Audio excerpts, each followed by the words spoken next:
Hi, I'm Jim Turner, and welcome to part one of my series on how to choose the perfect e-bike.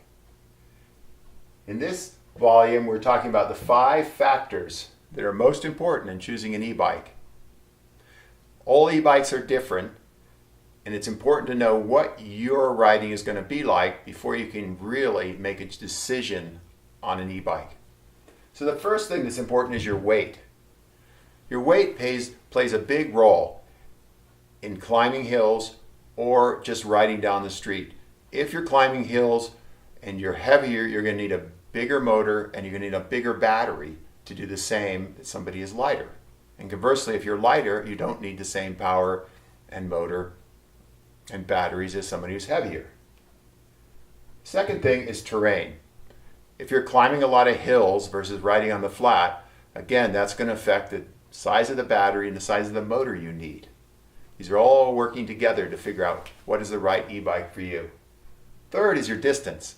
If you're going 5 miles or 30 miles or 50 miles each trip, that's going to again affect the size of the battery and maybe the type of e-bike you have for the comfort you want when you're riding it. Fourth is speed. Speed is really important. If you want to ride at 15 miles an hour versus 25 miles an hour, you're going to use a lot more power. And that means you need a bigger motor and a bigger battery. And what that's important is people often say, well, I have a 20-mile ride I want to do or a 10-mile ride and I got to do it in 10 minutes or 20 minutes because that's all the time I have. So that's where speed becomes really important.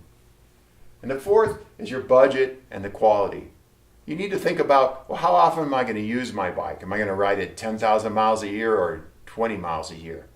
And that affects what you're going to pay for your first bike or your second e-bike, because if you're going to ride it a lot, you probably want to look at a higher quality bike. If you're just getting something to get started, you're going to ride a few 3-mile trips to the store, a lot of bikes will do it.